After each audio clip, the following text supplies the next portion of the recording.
이 땅에 푸른 깃발 우리 동양일보 TV.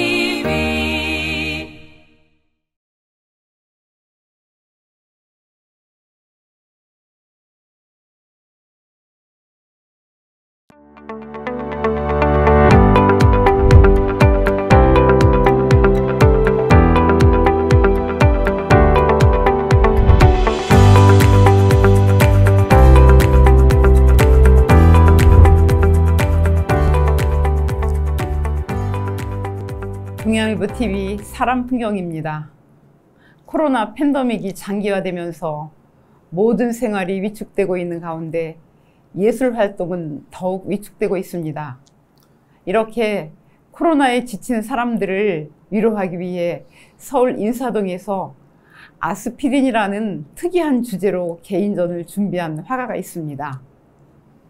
파리에서 20년간 머물다가 고향인 대전에 돌아와 정착한 김선태 화가를 초대해 전시회와 관련된 얘기와 그림이 우리 삶에 어떤 영향을 주는지 이야기 나눠보도록 하겠습니다. 이거 안녕하세요. 어떡하죠? 네, 안녕하세요. 네. 전시회 준비 잘 되시고 있나요? 네, 뭐 어제까지도 네. 작업을 하다 왔습니다. 아, 네. 네, 좀, 주제가 네. 아스피린이에요. 참 특이한데 어디에서 언제부터 하나요? 사실은 인사동이 아니고요. 저기 홍대 앞에 그 소교동인데요. 정문 앞에 바로 있습니다. 바로 정문 앞에 있는데 그 와우 갤러리라고, 거기가 와우산이에요. 홍대가 와우산에 있습니다. 와우산에 있어서 그 갤러리 이름을 와우 갤러리라고 지은 모양이에요. 네, 네. 원래 개관전을 하기로 했었는데 작년에 코로나로 이제 1년을 미뤄지게 됐어요. 근데 그 사이에 개관을 한 것 같아요. 하고 올해도 사실은 봄에 하려고 하다가 가을로 미뤘는데 어떻게 이렇게 항상 늦어지네요. 다 코로나 때문에. 네. 언제부터요? 8월 뭐 중순쯤 될 것 같아요. 8월 중순. 10일쯤 될지. 근데 네. 10일로는 잡혀 있습니다. 네. 근데 그 제목도 사실은 지금 현재 이런 상황에 따라서 네, 아스피린이라고 네. 정해진 것 같아요. 그것도 그냥 갑작스럽게 정해진 건 아니고요. 작년에 네. 생각을 했는데 좀 더 이렇게 아스피린이라는 게 결국에는 그 마음속에 있는 그 머릿속에 이렇게 좀 복잡하거나 그럴 때 아스피린을 먹기도 하고 뭐 어떤 맑게 하는 그런 청량제가 됐으면 하는 생각에서 제목을 그렇게 정해져봤어요. 네. 그러니까 홍대 앞에 있는 와우 갤러리에서 네네. 8월 10일부터 전시하는 네. 주제가 아스피린. 네. 요즘에는 네네네. 뭐 어디라고 얘기 안 해도 네. 젊은 사람들은 다. 뭐 쉽게 그냥 인터넷으로 치면 금방 찾더라고요. 어떤 작품이 전시가 될지 참 궁금합니다. 사실은 네, 그 그림이 200호면 사실은 작은 그림이 아니거든요. 200호면 어느 정도 되냐면 우리 들어오는 출입문 2개 정도가 100호가 돼요. 네, 작품이 저기 화면에 좀 보니까 한번 보시면서 말씀해 주세요. 그거 한 4개 정도 되는 거가 한 3개 정도 걸리고요. 100호가 한 10개, 그리고 이제 나머지는 작은 것들인데, 거기가 전시관이 한 88평인가 그렇게 되니까 작은 네. 평수가 아니죠. 저 그림은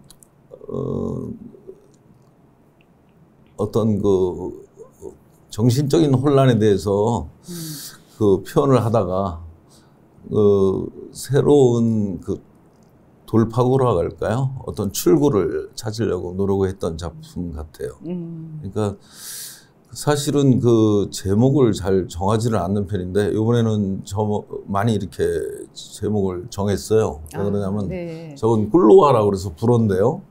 통로라고 하는 뜻입니다. 그러니까 어떤 길에 대해서 가는 길도 표현이 될 수도 있고 어떤 출구가 될 수도 있고. 그러니까 통로, 출구. 뭐 저 작품들이 각기 제목은 다른데 어떤 전체적인 타이틀은 그 아스피린으로 했지만 이제 소제목들은 작품마다 제목이 있죠. 그렇죠. 근데 그전에는 사실은 거의 무제로 많이 했어요. 왜 그러냐면 작가가 어느 정도 이렇게 보여주려고 하는 주제를 관객들한테 확실하게 이게 어필을 해야 하는 것도 중요하지만 어떨 때는 그냥 관객이 결정을 하는 게 좋다고 생각을 해서 이렇게 무제로 많이 했거든요. 근데 요즘에는 생각이 많이 달라지더라고요. 그래요. 예전에 네. 작가님 그 전시한 걸 좀 보다 보니까 네. 그 주제가 김선태더라고요. 그러니까 제목을 제목이 없으니까 네. 그냥 김선태 개인전, 뭐 초대전, 뭐 그런 네. 식으로 했었는데 맞아요. 그 제목이 없으니까 그런 일이 생기는군요. 그냥 거의 김선태 전이라고 많이 했습니다. 네. 네. 그 작품을 좀 보니까요. 네. 그 작품의 형태가 거의 보이지 않아요. 그렇죠? 네, 사실은 이런 그림 예, 추상화라고 예. 하나요? 예, 추상화 보통 이제 우리가 그림을 이렇게 분류를 할 때 구상과 추상으로 이렇게 나누거든요. 근데 추상 중에도 사실은 완전 추상이 있고 예. 요즘에 많이 하는 뭐 전혀 이렇게 형태가 없는 그 미님을 이렇게 보면 그림에 전혀 이게 형태가 전혀 보이지 않고 요즘에 뭐 전시회들이 그런 작품들이 많잖아요. 근데 이제 약간 형태가 사실은 있습니다. 그래서 그건 약간 반추상이라고 하거든요. 거기서 사람들이 그 형태를 찾으려고 많이 이렇게 재미를 갖는 것 같아요. 약간의 사실은 형태가 있지만 그 형태에 대해서 확실하게 얘기를 안 하죠. 작가 입장에서는. 왜 그러냐면 그건 관객이 자유니까요. 그렇죠. 그렇죠. 네. 네. 그렇게 생각해서 사실은 제목도 안 붙일 때가 많았고 그랬었는데 이번에는 하여튼 되도록이면 주제부터 시작해서 소제목을 전부 붙이려고 노력을 했습니다. 그 작품에 보면은 컬러가 굉장히 좀 강하다고 그럴까 인상적이라고 그럴까 여러 컬러가 나오는데 네. 특별히 좋아하는 색 있으세요? 옛날 그 어릴 때 한번 어떤 방송국에 나간 적이 있는데요. 그때가 고등학교 때인 것 같아요. 근데 어떻게 하다가 이게 긴장을 해서 그런지 그 밤색을 좋아한다고 했어야 되는데 똥색이라고 했다가 네네. 근데 나중에 보니까 그냥 똥색으로 나오더라고요. 네. 근데 사실은 그 당시에도 약간 무채색을 좋아했던 것 같아요. 근데 그림을 그리다 보니까 모든 색깔이 좋아요. 근데 결국에는 어떤 특별한 색깔을 좋아하지 않고 그때그때 그 색깔이 변하는 것 같아요. 그러니까 이제 그런 질문을 사실 작가로서 많이 받아요. 무슨 색깔을 좋아하느냐 하는데 약간 무채색 계통을 좋아하긴 하지만 사실은 머릿속에는 모든 색깔이 다 좋습니다. 아니 이제 그 질문 왜 했냐면 네. 작품 속에서 굉장히 다양한 여러 색깔이 발견이 돼서 네. 그래서 이제 질문 드린 건데 도대체 그림이 작가님에게 무엇인지 그림을 통해서 어떤 이야기를 하고 싶은지가 이 추상하다 보니까 참 궁금해졌거든요. 네. 사실은 그림 그리는 화가들은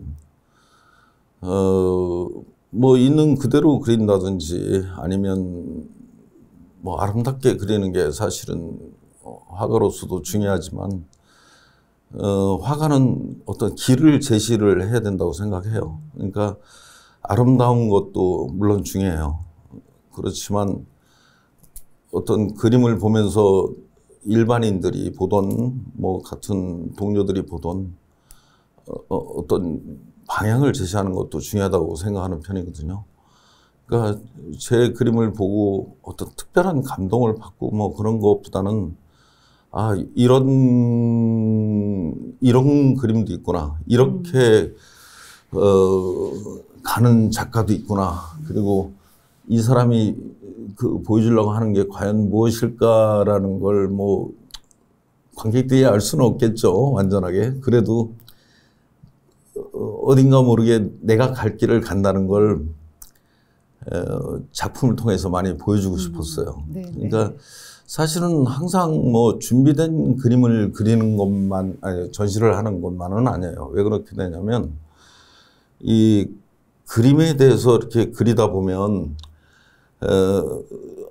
사실 이 아름답게 그린다는 것처럼 사실은 이렇게 4, 50년, 40년, 30년을 넘게 3, 40년을 하는 작가들은 그게 어려운 작업이 아니에요. 근데 그게 중요한 게 아니고 과연 내가 무엇을 어떻게 어떤 방향으로 이번 전시는 가야 될까 하는 그런 데서 이 전시 준비가 굉장히 어렵게 되는 거거든요. 근데 그 전부터 있던 그림을 골라서 내는 거지만 항상 어떤 방향을 내 나름대로는 갖고 준비를 해요. 네. 길을 제시한다는 것, 방향을 제시한다는 게 참 인상적으로 들리네요. 근데 사실은 네. 모든 작가들이 갖고 있는 그 딜레마라고 할까요? 항상 힘들게 작업하는 이유가 될 거예요. 그렇지만 뭐 그게 작가의 길이라고 생각하니까 어쩔 수는 없겠죠. 이제 장르의 경계가 지금 거의 사라지고 있잖아요. 네, 근데 그렇습니다. 작가님 보니까 홍익대에서는 동양화과를 다니셨고, 네. 또 파리로 유학 가셔서 8대학과 대학원에서는 조형학을 하셨어요. 네, 그리고 또 공부하셨더라고요. 네. 파리 국립대학에서는 또 회화를 하셨고. 이게 조금 어떤 네. 뭐 근데 이런 것들이 네. 이게 장르가 이제 경계도 사라지지만 이런 것들이 제작을 하는데 지금 어떤 영향이나 관계 있으신가요? 뭐 있겠죠. 있습니다. 근데 사실은 제가 입학은 서양어를 했습니다. 네. 너무 재밌죠? 근데 제가 3학년 2학기 입학은 그러니까 근데 서양어과 갔다가 동양화로 시험을 서양어로 들어갔어요. 그리고 3학년 1학기 한 20일 정도 지나서 동양어를 해보고 싶어서 동양학과로 전과를 했는데 그때 이제 담당 교수님한테 한 소리 들었죠. 그러고 나서 2년 전공을 하고 제가 ROTC를 했는데 졸업하자마자 군 생활을 이제 거의 그 당시에는 뭐 거의 3년이죠. 3년 동안 군 생활을 하고서 6월 30일 날 전역을 해서 7월 2일 비행기를 타고 파리를 갔어요. 그러니까 사실은 군 생활 끝나면서 그냥 네, 바로 이틀 있다 갔으니까 뭐 군대 있을 때 비행기 표고 뭐 준비를 좀 하긴 했지만 이게 장교로 갔으니까 그런 시간이 있었던 것 같아요. 근무도 서울에서 했었고. 그런데 그렇게 전과를 한다는 게 사실은 쉬운 게 아니거든요. 근데 사실은 그 회화라는 자체, 그 동양화 서양화라는 자체는 그렇게 큰 차이가 없어요. 재료상의 차이나 그렇지 작가로서 보면 저는 그런 거는 요즘에 젊은 작가들은 그런 경계를 별로 따지질 않는 것 같아요. 그리고 뭐 어른들도 저희 선배님이나 우리 동료들 보면 관은 뭐 동양학과를 졸업한 작가들도 서양화 재료를 쓰는 사람도 있고 서양화 하시는 분도 동양화 재료를 쓰는 것도 있고 그런 경계에 대해서는 그렇게 뭐 꼭 크게 뭐 문제를 두지는 않는 것 같아요. 근데 중요는 해요. 보면 그 기득권의 세력도 있고 뭐 나름대로의 큰 장단점이 있어요. 근데 저는 그렇게 못했던 것 같아요. 그러니까 결국은 그것이 다 기본이 돼서 네, 같은 거라 이거죠. 그러니까 그림 그리는 사람들이 조각도 하고 판화도 하고 모든 걸 다 하게 돼요. 그러냐면 그 기본이 그 예술이라는 그 그림을 회화를 떠나서 예술이라는 큰 범주 안에 있기 때문에 작가라면 모든 거에 대해서 욕심을 갖게 되죠. 그 파리 대학을 보면 참 재미있어요. 1대학, 2대학, 3대학, 4대학. 그게 왜 그러냐면 그렇게 되죠. 어떤 그 학교의 어떤 상하 관계를 거의 없애버리려고 했던 것 같아요. 근데 우리나라도 많이 그렇게 되는 것 같아요. 그리고 뭐 들어가기는 사실 어렵지 않아도 그 바칼로리아라고 예비고사가 있어요. 거기 프랑스도 어느 정도 그 충족이 돼야지 대학을 갈 수 있는 조건이 충족이 돼요. 그리고 거기도 시험 문제가 우리 한국 같지 않고 주관식에 얼마 전에 보니까 그 정치 문제 아주 당신 뭐 우울에 대해서 쓰시오. 그러니까 우울이라는 게 그 프로로 멜랑콜리인데 그게 시험 문제예요. 그러니까 한 3장 정도 줘서 깨스크스의 멜랑콜리, 그러니까 과연 우울이라는 게 무엇이냐, 그거에 대해서 3장을 채워야 되는 거예요. 그러니까 시험 문제가 다르고 채점 방법도 다른 것 같아요. 그런 게 시험 문제가 나오는 나라니까. 그리고 각 그 대학마다 그 특성이 있어요. 여기는 무슨 과가 좋고 뭐 그런 게 있고, 그 우리가 흔히 아는 소르본은 4대학이거든요. 소르본은 4대학. 예. 8대학은 8대학은 그 저쪽 그 북쪽에 있는데 옛날에는 그렇게 좋은 학교가 아니었나 봐요. 근데 지금은 다 똑같아요. 똑같고 거기서는 이제 거의 우리 유학생 입장에서 보면 그러니까 뭐 대학원 과정이나 대학 과정도 똑같고, 그러니까 쉽게 말해서 지금 그 한국의 그 종합예술학교라고, 그게 파리 국립미술학교, 파리 에콜드 부자르 파리라고, 파리 국립미술학교를 본보기로 해서 만든 학교가 우리 한국의 종합예술학교거든요. 그게 90년대, 네네. 80년대 말인가 그때 문교부에 왔을 때 제가 그분들을 만났어요. 근데 그게 나중에 보니까 한 90년대 초, 80년대 말에 그 우리 한국에서도 그 학교가 네. 이렇게 그게 파리 국립미술학교를 모델로 해서 만든 학교예요. 그 작가님의 그 시간을 보면요, 시간과 공간을 나눈다면 네. 파리가 20년, 또 한국에 돌아온 지 17년 이렇게 나누어지는 것 같아요. 근데 네. 두 곳서 보니까 모두 열심히 작품 활동을 하셨는데 두 지역에서의 활동이 좀 어떻게 다른 점이 있나요? 많이 달랐죠. 왜 그러냐면 제가 프랑스를 간 게 85년도입니다. 네. 85년도인데 가서 뭐 우선 한국에서 준비를 했어도 어학이라는 게 그 영어하고 좀 달라서 한 1년 정도 따로 그 랭귀지 스쿨을 다녔던 것 같아요. 그리고 87년부터 이제 학교를 다니기 시작했는데 논문을 먼저 썼어요. 8대학에서. 석사를 먼저 하고, 그 다음에 그 파리 국립미술학교를 나중에 들어간 거예요. 그러니까 거기도 나이 제한이 있는데 이제 군대 3년을 우리 한국 유학생들은 빼주니까 운 좋게 들어가서 거기 5년제입니다.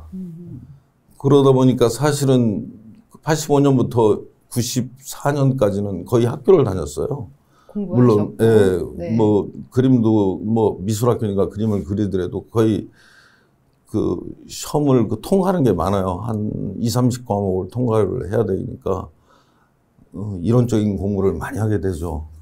그래서 좀 프로답게 그림을 못 그렸던 것 같아요. 90년대 초반까지는. 그러고서 그 이후 졸업하고서 한 10년간은 그 프랑스의 그 소나무라고 그 레지던시 비슷하게 그 거기 나라에서 주는 그 공간이 있어요. 정부가 주는, 예, 정부가 주는 거죠. 레지던스. 예, 비슷하게. 근데 그거는 우리 한국 레지던시하고 뭐가 다르냐면 우리 한국은 거의 1년에 끝나거든요. 네.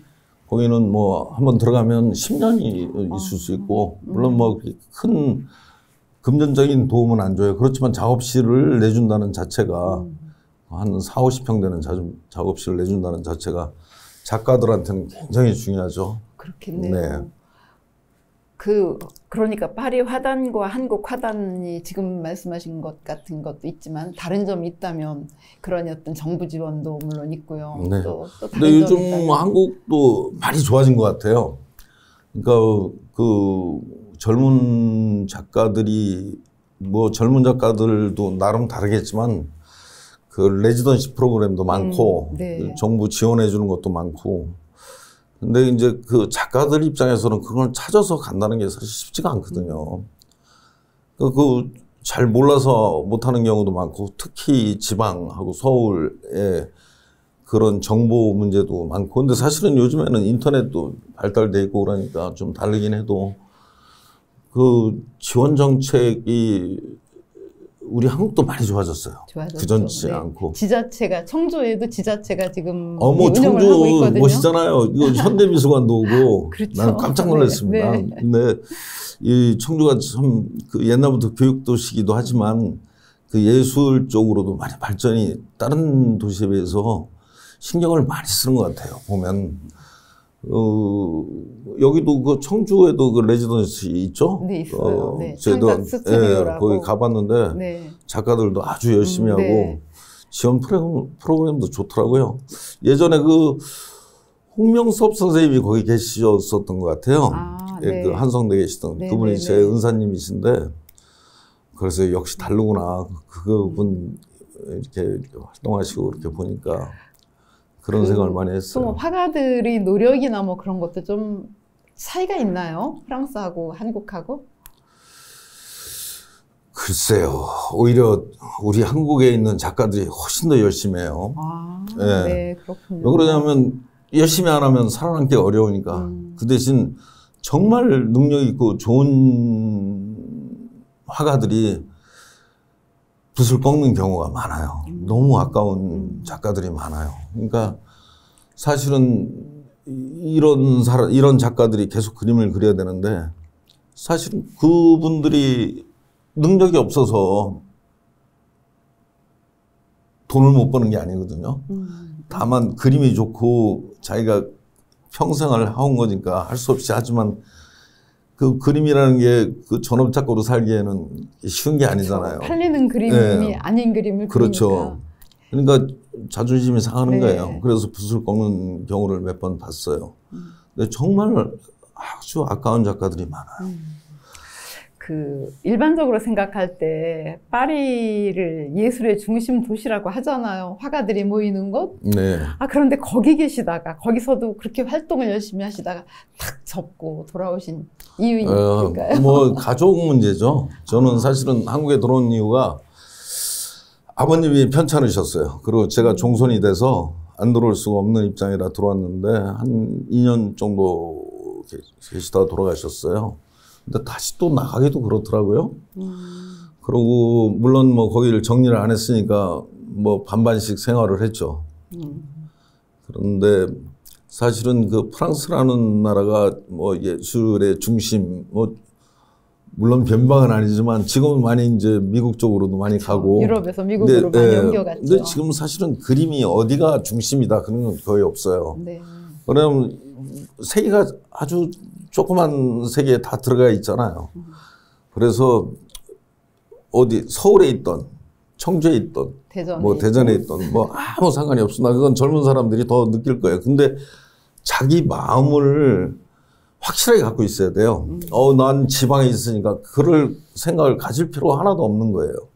다만 작업하는 공간이 청주고 대전이고 부산이고 그럴 뿐이지 전시는 서울에서 하면 되고 청주에서 하면 되고 대전에서 하면 되는 거예요. 아니면 뭐 파리에서 하든 뉴욕에서 하든 그거는 자기가 어느 정도의 그 작품을 하다 보면 이제 눈에 보여요. 그리고 자기가 이렇게 표현할 수 있는 공간이 얼마든지 많거든요. 예전 같지 않고. 그리고 뭐 요즘에 뭐 인스타그램도 있고 뭐 페이스북도 있고 맞아요. 뭐 많으니까. SNS도 있고 온라인이 워낙. 그렇게 해서 콘탁이 돼서 외국에서 전시하는 사람도 꽤 있는 것 같아요. 네, 맞습니다. 네. 근데 파리 생활 그립지 않으세요? 가장 기억에 나는 게 있다면 어떤 거 있나요? 사실은 그 파리의 매력이 뭐냐면 변하지를 않아요. 그러니까 제가 85년도에 거길 처음 도착했는데 그 당시에는 오들리 공항이에요. 지금처럼 샤를드골이 아니라. 그러면 그게 한 2시간 정도 떨어진 곳인데 거기서부터 그때 제가 어떻게 묘하게 거기를 갔는데 공항에서 그 무관이 나오셔갖고 피켓을 들고 있더라고요. 근데 이제 제가 군대에 있을 때 상관이 전화를 해줘서 나오신 거예요. 그래서 이제 그렇게 들어갔는데 그때 그 파리 모습하고 요즘에 이제 뭐 이렇게 가서 보면 변한 게 하나도 없습니다. 그게 최고의 그 파리의 매력인데 근데 뭐 좋은 기억은 사실은 학교 다닐 때가 좋았던 것 같아요. 뭐 작업실에서 열심히 작업하고 뭐 그게 이렇게 좋은 추억으로 남지 않고 힘들게 매일 아침에 그 밥도 해 먹어야 되잖아요. 뭐 사 먹기는 그 당시 짜장면 가격이 우리나라 돈으로 우리 한국에서 한 300~400원? 500원도 안 됐던 것 같은데 거기는 8,000원이었어요. 8,000원. 그러니까 사 먹지를 못하니까. 그러니까 맨날 집에서 해 먹어야 되는 거예요. 근데 그 당시는 뭐 한국 식품점도 없고 그러니까 고추장도 뭐 이렇게 들고 친구들 누가 혹시 오거나 그럴 때 고추장 갖고 오라고 하고 막 그랬어요. 정말 파는 데가 없으니까. 예. 변하지 않는 것이 파리의 매력이다. 네, 한번 저도 다시 가보고 싶네요. 네. 고향이 대전이시죠? 네, 지금 고향에 오시니까 어떠세요? 아니 지금 제가 살고 있는 집이 태어난 집이에요. 아, 네. 그러니까 옛날 기와집인데 그러니까 뭐 태어난 집에서 지금 거기서 그냥 살고 있어요. 그러니까 뭐 좋다 나쁘다 뭐 그런 거보다 그냥 집인 것 같아요. 그냥 집. 예. 그리고 뭐 한국에 있을 때도 그렇게 뭐 자주 이렇게 내려가서 집에 열심히 가던 사람이 아니에요. 그러니까 파리에서 잠깐 이제 예를 들어서 80년대나 90년대 한국에 들어와서 한 달 정도 있다가 다시 들어가게 되잖아요. 한 이틀 정도 집에 있고 나머지는 다 그냥 서울에 있고 놀러 다니다가 다시 들어가고 그랬어요. 그러니까 네. 특별하게 뭐 다르다고 생각은 안 해봤는데. 그게 고향이죠. 네. 그게 집이고. 네. 그러니까 예. 마음이 가기는 하지만 네. 가도 똑같고 모르겠어요. 그 다른 사람하고 이게 조금 다른 편이에요. 그 뱅상이라는 이름을 제가 어디서 한번 봤어요. 네, 이게 맞습니다. 이름인가요? 소인가요? 아니야. 그게 아니고 거기 왜 그 이름을 쓰게 됐냐면 원래는 거기서도 선태라고 불렸어요. 제 이름. 그러니까 김이라고 안 부르고 그러니까 선태가 보통 쌍떼가 뭐 그 불란서에서는 건강이라는 말인데 네. 애들은 그 선태라고 잘 못 부르고 약간 그 쌍떼라고 하더라고. 근데 네. 그렇게 불렸는데 그 왜 뱅상이라는 걸 쓰게 됐냐면 그 당시에 이제 인터넷 하면서 메일 주소 만들면서 거기서 그 선생님이 너 프랑스 말로 하나 만들으라고 그래서 그 뱅상이 별게 아니에요. 빈센트예요. 우리 한국말로 하면 네네네, 영어로 하면 단어 불어로 읽을 때만 뱅상이고 그러니까 빈센트 반고가 예를 들어서 옛날에는 뱅상 반고예요. 거기 프랑스에서는 그렇게 불렀다고. 네. 근데 영어로 부르니까 빈센트예요. 그렇군요. 네. 예. 평생 미술 공부하시고 또 그림 그리시고 지금도 전업 작가시죠? 그렇죠. 뭐 옛날에 한번 그 선생을 한 적은 있는데 그림을 그리는데 사실은 그림을 팔아갖고 생활을 한다는 게 쉽지가 않아요. 예. 그러니까 각오를 해야 되는 것 같아요. 우리 한국에서 그림을 물론 그게 프랑스나 미국도 달라요. 아니 다르지 않아요. 똑같다고 보시면 돼요. 그러니까 어디든지 그 예술가는 이렇게 뭐 블루칩 작가가 되지 않는 한 그 그림만 팔아서 산다는 거는 네. 쉽지 않죠. 그러니까 그게 예술가로서 살아오기에 가장 어려운 점이 그건가요? 예, 그렇긴 해요. 그러니까 뭐 작가들도 제일 힘든 게 결정을 해야 될 문제가 이제 그런 데서 오는 것 같아요. 금전적인 거. 네. 그러면 자기 혼자라면 얼마든지 참고 살 수 있지만 이제 결혼하고 애도 생기고 그러면 이건 어쩔 수가 없는 그 기본적인 것 같아요. 네. 그러니까 그림을 그리고 살고 싶은데 그리고 그럴 만한 능력도 사실 있는데 보이지 않는 미래가 발목을 잡게 되는 거죠. 그러니까 그림을 중간에 그만두는 경우도 많고 참 그게 화가라고 그러니까 모든 예술가 그러니까 뭐 음악 쪽이나 뭐 다른 쪽의 그 예술인들은 잘 모르겠어요. 근데 무용이나 뭐 문학도 그렇잖아요. 네.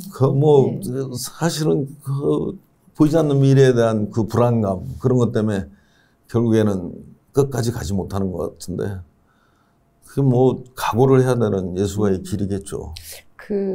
지금까지도 몇 번이고 이런 생각 들으셨을 것 같은데 그래도 예술가로 살아오실 수 있었던 어떤 힘 같은 게 있었을 것 같아요. 네, 저는 사실은 나의 의지나 어떤 노력으로 이렇게 지금까지 온 것도 있지만 사실 가족의 도움이 제일 컸어요. 그게 없었다면 그림을 구체적으로 뭐 부모님이나 부모님. 뭐 내 형제들이겠죠. 그러니까 금전적인 거는 많이 도움을 받았던 것 같아요. 그러니까 그게 없으면 물론 뭐 학교 선생도 할 수 있고 근데 그게 모든 사람한테 주어지는 기회가 아니거든요. 근데 예술가라고 예를 들어서 우리 입장에서 그 화가라고 하는 거는 결국엔 그림을 그려서 살아야 되는데 그걸 갖고 자기 가족을 부양하고 자기가 어느 정도의 어떤 기본적인 생활하기에는 쉽지가 않다는 데에서 이제 딜레마가 생기는 거겠죠. 근데 이제 그게 거기서 저 같은 경우는 가족이 없었으면 좀 어려웠을 것 같아요. 지금은 뭐 그런데 신경을 별로 안 쓰는 편이지만 그전에는 아주 그런 게 이제 아주 중요한 시기 뭐 20, 30대, 30, 40대 때 모든 작가들이 그 붓을 꺾게 되는 이유가 제일 큰 이유가 그거 같아요. 그래서 요즘에는 많이 이렇게 정부 지원책이 많은 것 같아요. 그래서 젊은 좋은 작가들이 지금은 많이 이렇게 작업을 하고 있는 것 같기도 하고. 그렇죠. 예전에는 온전히 네. 자신의 힘, 가족이 도와주지 않으면 공부도 어려웠었겠죠. 네. 네네. 앞으로는 어떤 그림을 좀 그리고 싶으세요? 뭐 이 나이에 뭐가 얼마나 변하겠어요. 그렇지만 할 수 있는 한 이거 뭐 끝까지 가고 싶어요. 변화되는 그러니까 내가 그리고 싶고 내가 하고 싶은 걸 하는 작가 그리고 마지막까지 그림과 싸운다고 할까요? 이 사실은 하얀 백지장, 뭐 화선지가 됐던 캠퍼스가 됐던 거기를 채워나갈 때 그 어려움도 있지만 내가 가려고 하는 내가 보여주려고 하는 그걸 마지막까지 찾고 싶어요. 그러니까 아직까지도 뭐 헤매고 있는 것 같아요. 뭐 이제 이번 전시도 네.